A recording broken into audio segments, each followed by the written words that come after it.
আসসালামু আলাইকুম। সবাইকে স্বাগত জানাচ্ছি আরও একটি নতুন রেসিপি দেখার জন্য। ফুটন্ত গরম পানিতে মাছ দিয়ে মুখে স্বাদ লেগে থাকার মতো একটি রেসিপি শেয়ার করছি। যারা মাছ খেতে পছন্দ করেন না তারাও এক প্লেট ভাত নিমিষেই শেষ করে ফেলবে এই রেসিপি থাকলে। মাছের এই রেসিপিটিকে আমাদের আঞ্চলিক ভাষায় মাছের ঘাটা বলে। আর আপনার অঞ্চলে এটাকে কি বলে অবশ্যই কমেন্টে জানাবেন। তাহলে চলুন রেসিপিটি দেখে নেই। মাছের ঘাটা তৈরি করার জন্য এখানে আমি রুই মাছের পিঠের 5 টুকরো নিয়েছি। আর পিঠের মাছ দিয়েই কিন্তু এই রেসিপিটি ভালো হয়। পানি হালকা একটু গরম করে এর মধ্যে দিয়েছি 1 চা চামচ লবণ আর হাফ চা চামচ হলুদ গুঁড়া।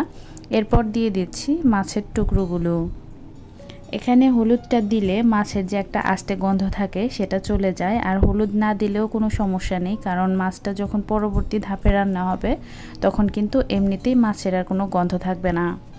মাছগুলোকে আমি একটু উল্টে পাল্টে হলুদটা লাগিয়ে নিয়েছি। এখন আমি ঢেকে রান্না করে নিব প্রায় 10 মিনিটের মতো। মিডিয়াম আঁচে আমি 10 মিনিট রান্না করে নিয়েছি। মাছগুলো কিন্তু কাটা থেকে একটু আলাদা হয়ে যাচ্ছে, খুব সফটলি এটা সেদ্ধ হয়ে গিয়েছে। এখন আমি চুলা থেকে মাছের টুকরোগুলোকে পানি ঝরিয়ে তুলে নিব আর ফ্যানের বাতাসে একদম ঠান্ডা করে ফেলবো।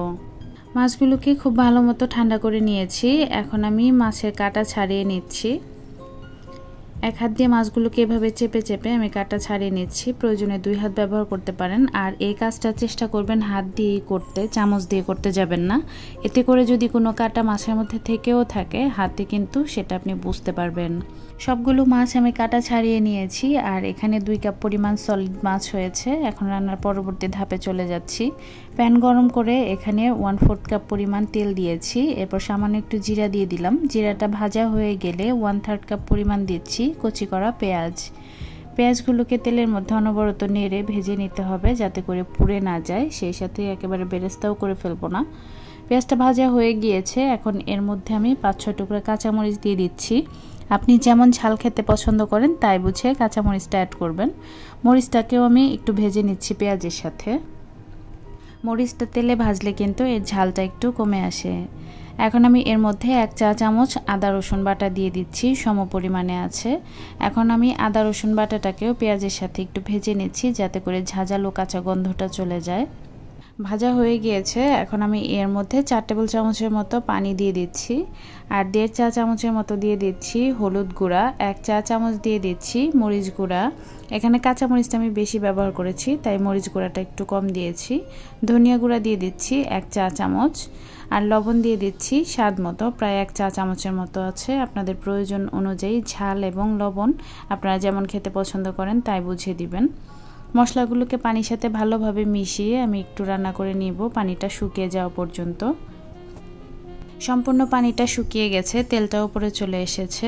এখন মশলাটাকে আরও একবার নেড়ে এর মধ্যে আগে থেকে কাটা ফেলে রাখা মাছগুলো দিয়ে দিচ্ছি। এখন মাছগুলোকে মশলার সাথে আমি 1-2 মিনিটের জন্য একটু ফ্রাই করে নিব যাতে কষানোর মতো হয়। মাছগুলোকে খুব ভালো মতো কষিয়ে নিয়েছি। এখন আমি এর মধ্যে পানি দিয়ে দিব প্রায় হাফ কাপের মতো। এতে করে মশলাগুলো মাছের গায়ে খুব ভালো মতো লেগে যাবে আর এর ফ্লেভারটাও খুব ভালো আসবে, টেস্টও ভালো আসবে। পানি দিয়ে আমি মাছের সাথে খুব ভালো মতো মিশিয়ে নিয়েছি। এখন ভেজা ভেজা অবস্থা আছে। আর এই অবস্থাতেই এর মধ্যে আমি দিয়ে দিচ্ছি 4-5টা লেবু পাতা আর দিয়ে দিচ্ছি কাঁচামরিচ। এতে করে আরও একটু ঝাল হবে, সেই সাথে সুন্দর একটা ঘ্রাণও আসবে। আপনারা চাইলে এখানে লেবু পাতার পরিবর্তে ধনেপাতা কুচিও ব্যবহার করতে পারেন, তবে আমার কাছে লেবু পাতার ঘ্রাণটাই অনেক বেশি ভালো লাগে আর এর টেস্টটাও অনেক বেশি ভালো লাগে। এটা আমি খুব ভালো মতো ফ্রাই করে নিয়েছি। পানিটা একদম শুকিয়ে গিয়েছে, মাছগুলো দেখেন প্রায় ঝরঝরে হয়েছে। এখন আমি চুলা থেকে নামিয়ে নিচ্ছি। গরম গরম আমি সার্ভিং প্লেটে মাছের ঘাটা তুলে নিচ্ছি। দেখেন কতটা ঝরঝরে হয়েছে আর দেখতে কতটা লোভনীয় লাগছে না? এটা খেতে কিন্তু সত্যি অসাধারণ টেস্টের। আশা করছি সবার কাছে ভালো লেগেছে এবং রেসিপিটি সহজ লেগেছে। অবশ্যই তৈরি করবেন আর কেমন হয় কমেন্টে জানাতে কিন্তু ভুলবেন না। সেই সাথে আপনার রান্নার ছবি ভিডিও শেয়ার করতে পারেন আমাদের ফেসবুক গ্রুপ এবং পেজে। ডেসক্রিপশন বক্সে লিঙ্কটা দেয়া থাকবে। সবাই ভালো থাকবেন, আমাদের জন্য দোয়া করবেন। আজ এখানে বিদায় নিচ্ছি। আল্লাহ হাফেজ।